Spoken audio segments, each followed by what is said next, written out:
हम वही बोलेंगे जिससे आपका, समाज का, लोक का और हमारा हित हो।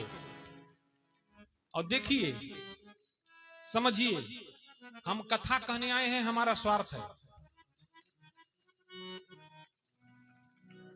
आप सुनने आए हैं तो आपका भी स्वार्थ है, और ये टेंट लगाए हैं तो टेंट वाले का भी स्वार्थ है, और साउंड वाला जो बैठा है उसका भी स्वार्थ है। बोल, है कि नहीं बता? ये बेंजू वाले बैठे हैं, इनका भी स्वार्थ है, ये नाल पे सबका स्वार्थ है कि नहीं? बोलो। पर ये सारे स्वार्थ किस कार्य में लगे हैं? भगवान के कार्य में लगे हैं, और इसी लगने को परमार्थ बोलते हैं। बोलो सच्चिदानंद भगवान की जय। क्योंकि काम है, पर काम किसमें लगा है? सबका अपना काम है। क्योंकि राम काज करीबे को रसिया, राम काज करिबे को रसिया, राम काज करीबे को रसिया, राम काज करिबे को रसिया, राम लखन सीता मन बसिया, राम लखन सीता मन बसिया।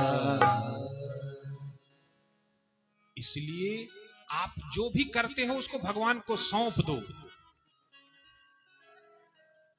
जब भगवान को सौंप के करोगे तो वो कार्य किसका हो जाएगा? किसके लिए हो जाएगा? भगवान के लिए। और भगवान को नहीं सौंपोगे तो फिर वो किसकी जिम्मेवारी होगी? आपकी होगी। कई बच्चियां क्या है, घर से भाग के शादी कर लेती हैं,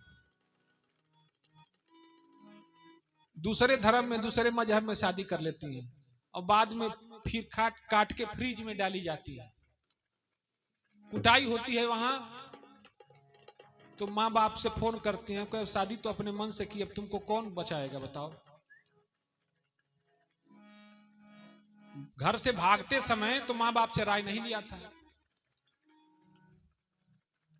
तुम्हारा हित तुम्हारे माता पिता, जो तुम्हारे शुभ चिंतक हैं, जिन्होंने तुम्हारा लालन पालन किया, क्या वो तुम्हारे शत्रु हैं? जन्म से लेके बच्चे माता पिता से क्या क्या नहीं मांगते। पर ये बताओ, माता पिता ऐसा कौन है जो बच्चों को खुश नहीं रखना चाहता है? पर क्या बच्चा अगर सांप मांगेगा खेलने के लिए तो कोई माता पिता देगा? बताओ आप लोग। अगर गलत कह रहे हैं तो बोलो। कोई बच्चा अगर कहे कि हम आग से ही खेलेंगे तो कोई माता पिता कहेगा क्या? देगा क्या?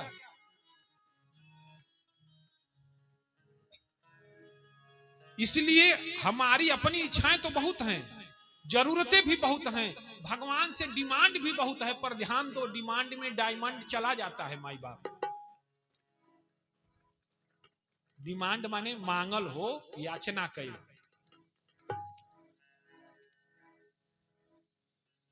डिमांड में डायमंड खो जाता है। पूछो क्यों?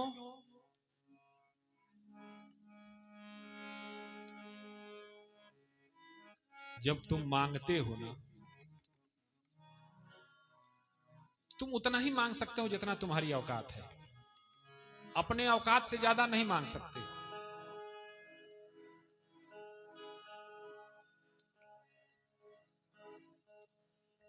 एक बार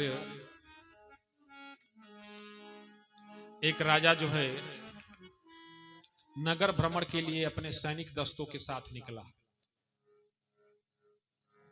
राजा बहुत समृद्ध था, बड़ी साम्राज्य थी उसके पास, साथ में मंत्री, सेनापति, घोड़े। मंत्री महोदय की दृष्टि पड़ी राजा के ऊपर, राजा के कुर्ते का बटन टूटा हुआ था। मंत्री ने राजा के घोड़े को रुकवाया, कहा महाराज आपके कुर्ते का बटन टूटा हुआ है और आप नगर भ्रमण के लिए जा रहे हैं, लोग देखेंगे तो क्या कहेंगे कि राजा का कुर्ता को बटन टूटल बा।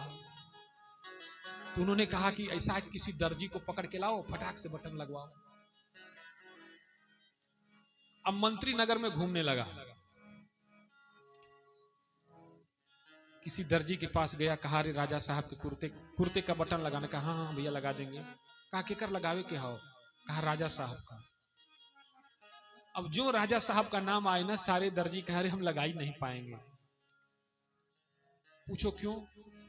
सोचते थे कि अगर खुश हो जाएगा तो इनाम देगा, और अगर बटन थोड़ा आड़ा तिरछा लग गया तो फांसी भी दे देगा। एक बूढ़ा दर्जी था, उसके पास मंत्री गया, कहा देखो भैया राजा साहब के कुर्ते का बटन टूटा हुआ है, उसको लगाना है। हाँ ये ध्यान देना, कुर्ते का बटन सही लगना चाहिए तो बख्शीश भी मिलेगी, लेकिन अगर गलत लगवाए तो गड्ढा खुदवा के तुपवा देंगे राजा साहब। दर्जी समझदार था, सत्संग अटेंड किया था। कहा राजा साहब गड्ढा खुदवा के तुपवा देंगे? कहा हाँ, यहां पर उन्हीं का आदेश चलता है। दर्जी ने कहा तो अपने राजा साहब से कहिए कि बटन को आदेश देने की है, बटन उठ के आके हमारे कुर्ते में लग जा। दर्जी ने कहा अपने राजा साहब से कह दो कि बटन को आदेश दे दे कि ए बटन उठ के आ हमारे कुर्ते में लग जा, मैं तुम्हारा राजा हूं। क्या बोलते हो माई बाप? चलो मैं लगाऊंगा। दर्जी गया, जाके राजा के कुर्ते का बटन लगाया, बटन बिल्कुल फिट लगा। राजा देख के प्रसन्न हो गया। कहा बोल दर्जी तुझे क्या चाहिए, बोल क्या चाहिए? दर्जी कहा क्या बोलूं, बड़ी गरीबी में जिंदगी गुजर रही है, मन ही मन सोच रहा है क्या मांग लूं, 100-200 रुपए मांग लूं क्या? फिर सोचता नहीं 100-200 कम है, राजा है, 1000-2000 मांग लेते हैं। पर सत्संग की बात याद आई, ना ना मांग दिए तो याचक हो जाओगे। कहा राजा साहब माई बाप आपसे क्या मांगना, हम आपसे क्या मांगे, आपकी जो इच्छा हो वो दे दीजिए। राजा ने कहा अरे नहीं भाई तुम बोल दो। कहा ना हम इतने अधीर नहीं हैं राजा साहब, आप हमारे राजा हैं, आप पर हमको भरोसा है। कहा मांग ले दर्जी, तू जो मांगेगा हम देंगे, बोल कितना चाहिए तुमको एक बटन लगाने की कीमत। दर्जी ने कहा नहीं माई बाप आप जो दोगे अपने को उसी में संतुष्टि है। मंत्री को बुलाया, कहा मंत्री महोदय सुनिए, इस दर्जी को 12 गांवों की जागीर लिख दीजिए। क्या करिए?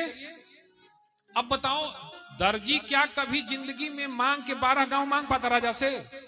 तो जब तुम मांगते हो तो अपनी औकात के हिसाब से मांगते हो, और जब भगवान देता है तो अपनी औकात के हिसाब से देता है। और तुम्हारी औकात में, तुम्हारी सोच में और भगवान की औकात में जमीन आसमान का फर्क है। बोलो सच्चिदानंद भगवान जय। इसलिए भगवान के सामने बैठ के कभी भिखमंगिया मत करो, मांगो मत, मांगो मत। तुमको जो जरूरत है वो जानता है। हर माता पिता को पता है कि उसके बच्चे की क्या जरूरत है। ना पता होला कब पढ़ावे के बाद, कब लिखावे के बाद, कब बियाह करे के बाद, पता होला कि ना? हर माता पिता को, ऐसे परमात्मा को भी पता है कि आपकी क्या जरूरत है। और वो जब देगा तो अपने औकात के हिसाब से देगा। तुम कितना बटोरोगे? तुम्हारे पास तो मांगने के लिए 2 हाथ हैं और उसके पास देने के हजारों हाथ हैं। बोलो सच्चिदानंद भगवान जय।